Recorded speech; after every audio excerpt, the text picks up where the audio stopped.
வணக்கம், இது உங்கள் ஓப்பனர்ஸ் கிச்சன். இன்றைக்கி என்ன பார்க்க போகிறோன்னா, அருமையான ஸ்வீட் ரெசிபி தாங்க பார்க்க போகிறோம். கேரட் அல்வா தாங்க. இந்த கேரட் அல்வா செய்கிறதுக்கு ரொம்ப நேரம் ஆகாதுங்க. ஈஸியாக குயிக்காக டக்குன்னு செஞ்சு முடிச்சிடலாங்க. ரொம்பவுமே டேஸ்டியாக இருக்கும். இந்த ரெசிபி பார்க்கறதுக்கு முன்னாடி நீங்கள் நம்ம சேனலில் புதுசாக பார்க்குறீங்கன்னா மறக்காமல் சப்ஸ்கிரைப் பண்ணிக்கிங்க. அப்படி பக்கத்தில் இருக்கிற பெல் ஐக்கானே கிளிக் பண்ணிக்கிங்க. வாங்க இந்த சுவையான கேரட் அல்வா எப்படி செய்யுதுன்னு பார்க்கலாங்களா? நான் இன்றைக்கி 1/4 கிலோ அளவு கேரட் எடுத்துருக்கேங்க. தண்ணியில் கழுவி சுத்தம் பண்ணி எடுத்து வச்சுருக்கேன். மேல் தோல் சீவிட்டு கேரட்டை திருவி எடுத்துக்கலாங்க. நல்லா இது போல் திருவி எடுத்துக்குங்க. அடுத்தது கேரட் அல்வா ரெடி பண்ணிடலாம்.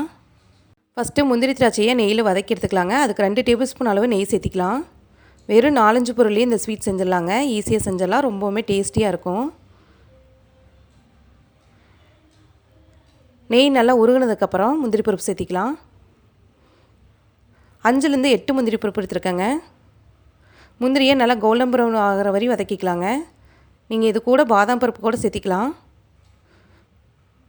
இதை ஒரு தட்டுக்கு மாற்றிக்கலாங்க. அடுத்தது திராட்சை சேர்த்திக்கலாம். திராட்சையும் நல்லா நெய்யில் வதக்கிக்கலாங்க. இதுவும் நல்லா வதங்கி வந்துருச்சு. இதை ஒரு தட்டுக்கு மாற்றிக்கலாம். முந்திரி திராட்சையை வதக்கின நெய்யிலேயே 1 கப் அளவு திருவிய கேரட் சேர்த்திக்கலாங்க. நெய் பத்திரினா இந்த ஸ்டேஜில் 1 டேபிள் ஸ்பூன் அளவு நெய் சேர்த்திக்கிங்க. கேரட்டை நெய்யிலேயே நல்லா வதக்கிக்கலாம். அடுப்பை மீடியம் ஃப்ளேம்லேயே வச்சுக்கலாங்க. கேரட்டோட கலர் மாதிரி வரணுங்க, அது வரையும் நல்லா வதக்கிக்கலாம். அப்போ தான் அல்வா நல்லா இருக்குங்க. நல்லா இந்தளவுக்கு வதக்கி எடுத்துக்கலாங்க.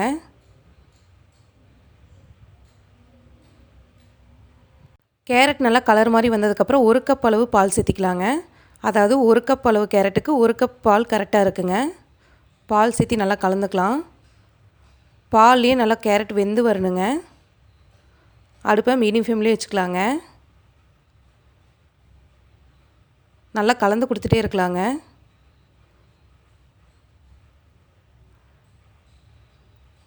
கேரட் நல்லா பாலோடு நல்லா வெந்து வரும்போது நல்லா டேஸ்ட்டாக இருக்கும்.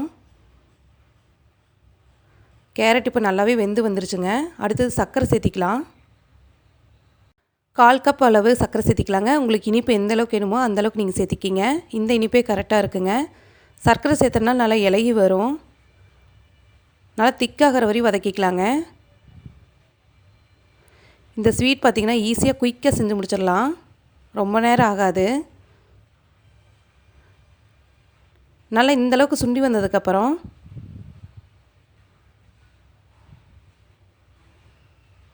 1 டீஸ்பூன் அளவு ஏலக்காய் தூள் சேர்த்திக்கலாங்க. சர்க்கரையோடு பொடிச்சு வச்சுருக்கேன். அடுத்தது நெய்யில் வதக்கின முந்திரி திராட்சையை சேர்த்திக்கலாம். இதையெல்லாம் சேர்த்தி நல்லா கலந்துக்கலாங்க. அவ்வளோதாங்க, டேஸ்டியான கேரட் அல்வா சூப்பராக ரெடி ஆயிடுச்சு. இந்த ஸ்டேஜில் அடுப்பு ஆஃப் பண்ணிக்கலாம். நீங்களும் இந்த சுவையான கேரட் அல்வா ரெசிபியை வீட்டில் ட்ரை பண்ணி பாருங்கள், ரொம்பவே பிடிக்கும். இந்த வீடியோ உங்களுக்கு பிடிச்சதுனா லைக் பண்ணுங்கள், ஷேர் பண்ணுங்கள், கமெண்ட் பண்ணுங்கள். மறக்காமல் ஓப்பனர்ஸ் கிச்சனை சப்ஸ்கிரைப் பண்ணிக்கிங்க. அப்படியே பக்கத்தில் இருக்கிற பெல் ஐக்கானே கிளிக் பண்ணிக்கிங்க. அப்போ தான் நாங்கள் போடுற புத்தம்புது வீடியோக்கள் உங்களுக்கு நோட்டிஃபிகேஷனாக வந்து சேருங்க.